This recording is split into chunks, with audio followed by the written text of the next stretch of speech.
مشكلة كبيرة بتحصل الفترة ديت، يعني من سنة بدأت تحصل المشكلة دي كتير عند ناس في المواقع اللي فيها إعلانات. يقولك تطلع لك رسالة في حساب أدسنس تقولك تم تقييد عدد الإعلانات التي يمكنك عرضها والاطلاع على التفاصيل، انتقل إلى مركز السياسات. وطبعا في أداة في سنة 2023 أدسنس بدأت تحطها بتوريك ايه السبب. هما مش بيقولوا لك السبب ايه بالظبط يعني، ولكن انا هفتح معاك بعض المواقع وافرجك يعني. ادي الشكل الرسالة اللي هي بتقول لك تم تقييد، الحمرة دي اللي انا مكبرها، اللي تم تقييد عدد الاعلانات، تم تقييد عدد الاعلانات على الموقع. وبيقول لك عرض الاعلانات مقيد، محدد حاليا او مقيد او محدود يعني، ويكتب لك تاريخ 12 مارس مثلا سنة كذا. دي صورة من الصور اللي انا يعني جايبها من على الانترنت. برضك حاجة تاني اهي، تم تقييد عدد الاعلانات التي يمكنك عرضها والاطلاع على تفاصيل، انتقل الى مركز السياسات. بتبقى بالمنظر ده فوق الحساب بتاعك فوق وطبعا دي صورة انا جايبها بالسيرشنج من على الانترنت. وهنا بقى في اللينك دي هسيبها لك، طبعا اللينك دي خاصة بقى بفيديوهات سبب تحدد سبب المشكلة، و ان انت تكون فاهم سياسة جوجل ادسنس. انا في الفيديو ده طبعا هسيب لك اللينك دي بتاعت عشان تخش تسمع الفيديوهات دي، بس انا هقول لك الخلاصة يعني. انا هقول لك الايه الخلاصة يعني. انا الهدف من القصة دي كلها ان انا اقول لك ازاي تحلها، ازاي تحل المشكلة دي. يعني احنا بعد ادسنس جوه ادسنس مركز السياسات مشكلة تم تقييد عدد الاعلانات الكذا، عرض الاعلانات محدود حاليا، راجع تفاصيل المشكلة. طبعا المشكلة بقى ليها حل. يقولك مثلا من 9 مارس سنة كذا حصل، ويقولك ان السبب انها بيكتب لك دلوقتي السبب، يعني يقولك عرض الاعلانات في حسابك محدود بسبب مخاوف تتعلق بالزيارات الغير صحيحة. بيقولك عرض الاعلانات في حسابك محدود حاليا بسبب مخاوف تتعلق بالزيارات الغير صالحة. وعشان تعرف زيادة دوس على دي، هيبدأ يجيب لك قصص كتير جدا. طبعا العملية دي بتبقى مربكة، وانا بقول لك الحل الصغير جدا يعني. هو طبعا في، عشان قبل ما نقول الحل لازم اعرفك ان في بعض الاسباب. اول حاجة انا هقول اسباب وهقول لك اهم سبب ايه يعني، بس عشان برضك تكون الاسباب. المحتوى المخالف، يعني لو انت عندك محتوى مخالف في القناة، بتحط مقالات سريعة من حتة او عاملها كوبي بيست او ضد سياسة جوجل، عشان كده لازم تعرف البوليسي، حاطط حاجات هم مش مضايقاهم او كده. مظهر القالب سيء، يعني قالب في امكانياته سيئة جدا وكده. بس دول مش سببين مهمين قوي. السبب المهم قوي تنوع الزيارات. لو زياراتك كلها من الفيسبوك او من اليوتيوب او من نقرات غير شرعية بقى، دي اللي مهمة جدا، جايه لك بقى شاري زيارات، ناس بتعمل لك كليك على الاعلانات من مواقع مختلفة، هي دي المهمة، او النقرات الغير شرعية. يمكن انا هنا مثلا بيقول في الصورة دي مخاوف حاليا بسبب مخاوف تتعلق بالزيارات غير الصالحة. طب يا ترى هي الاعلانات دي، المخاوف دي خاصة بجوجل ادسنس في المواقع ولا في اليوتيوب ولا ايه بالظبط؟ بعد وقت بيبقى هو عامل تحديد الاعلانات في المواقع، تحديد الاعلانات في المواقع، او بعد وقت بيعمل تحديد المواقع، تحديد الاعلانات في موقع ادسنس كله سواء كان مواقع او يوتيوب. انا في المقالة دي بكلمك عن الحتة اللي هي الاصعب، او يعني هي مهمة يعني. فانا بقول لك الموضوع ده بالنسبة للمواقع. اليوتيوب طبعا انت مش بتحط شفرة الكود يعني، هو بيحط لك الاعلانات اوتوماتيك يعني. طب هو بيحط الاعلانات وبيظبط الدنيا بطريقته هو، فاذا عملها تقييد دي بتبقى قصة كبيرة يعني. في اليوتيوب او وقفها خالص، ممكن يقيد او يوقف خالص يعني. طب عشان ما اطولش عليك، عايز اقول لك الحل السحري لان العلامة ان الاعلانات ترجع تاني على الموقع. طبعا هو لما بيقول لك الاول قبل الكلام ده، بس لما بيقول لك تقييد الاعلانات، هو بتبقى بتظهر اعلان واحد طول اليوم، 5-6 اعلانات بيظهروا، مع ان انت طبعا ومحدش بيمنع النقر عليها هو، او بيقولك ما تنقرش، بيقولك هنا لا تنقر ابدا. حتى هنا باينه هنا في الرساله دي، لا تنقر ابدا على اعلاناتك، لان هم هيعملوا تحليل بقى، يشوفوا النقرات دي جايه منين وكده. ده طبعا الرساله دي اكتر رسائل حديثه ظهر سنه 2023 في شهر مارس، يمكن دي حد بعتها لي يعني. فانا ببدا ان انا قلت له الحل، والحل فعلا اكيد اتعمل يعني.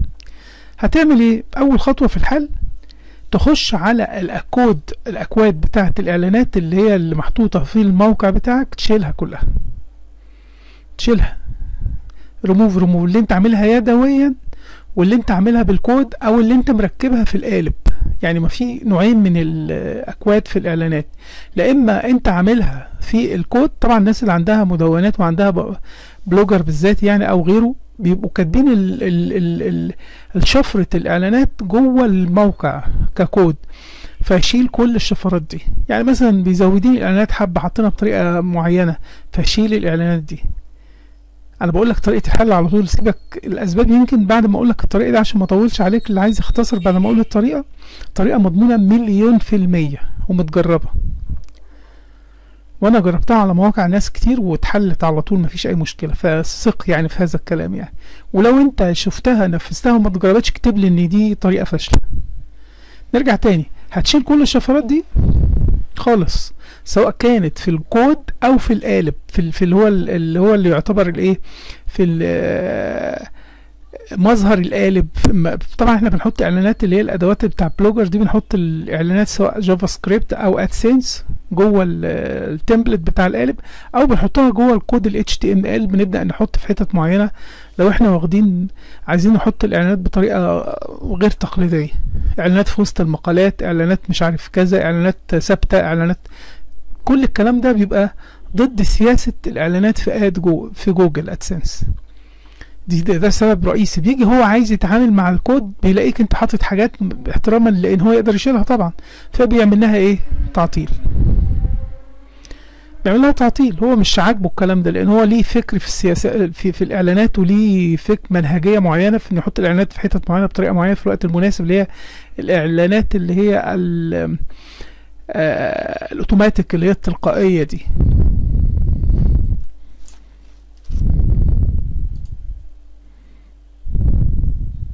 يعني في التنسيق بتاع القالب كده، احنا بنحط الاعلانات تبقى فيه جافا سكريبت، اكتب كود مثلا اعلان هنا معين عندي الغاء كده، وفي بكتب هنا في الادسنس اللي هي الاعلانات بالمنظر ده، ان انا بختار اعلان متجاوب وكده.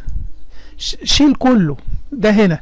الحاجة التانية ان انا ممكن اخش على بدل المظهر ده، على التنسيق ده، اخش على المظهر ده واكتب بال HTML، ادور على كل الاكواد اللي عندي موجودة جوه الكود ده، وابدا اشيلها كل الاكواد بتاعت وابدا اشيلها. يبقى كده انا قلت لك الطريقتين، شيل كل الاعلانات اللي موجوده عندك، واستنى كده لمده 6 ايام او 10. هو غالبا ما بتقعدش اكتر من 7 ايام يعني. وبعد كده خش على ادسنس وابدا حضرتك اعمل هات شفرة الكود اللي هي بتاعت الاعلانات، تعمل شفرات جديده وحطها في الاماكن اللي انت عايزها بطريقه بسيطه. مفيش داعي تكتب اكواد شفرات جوه الكود. هو بقى دي ضد سياسه ايه؟ جوجل دلوقتي. كانت الاول مسموح بيها، لكن دلوقتي لا، هو عايز الشفرات اللي هي العاديه الطبيعيه دي، وخاصه المتجاوبه، لان هو بدا يتدخل يعمل مثلا شفرات على جانبي الصفحه في الصفحات الكبيره. هو اوتوماتيك من غير ما انت تكتب الكود بتاعهم، هو بيتصرف بيتعامل، لكن لما انت تكون حاططهم بيحصل مشاكل. بعد ما تشيل الاكواد دي تستنى كده حبه، اللي هم ال6 ايام اللي قلت لك عليهم، من 6 ل 10 ايام. بعد كده تفتح ادسنس، تجيب شفرات تحطها، شغل، استنى كده نص ساعه او ربع ساعه، تلاقي الاعلانات كلها ظهرت. دي الطريقه السحريه والحصريه اللي انا بقول لك عليها، وخاصه بسنه 2030. وما تحاولش، بقولها لك تاني اهو، ان انت يعني تعمل نقرات غير شرعيه، سواء بطريقه مباشره او طريقه غير مباشره. باكد على المعلومه دي.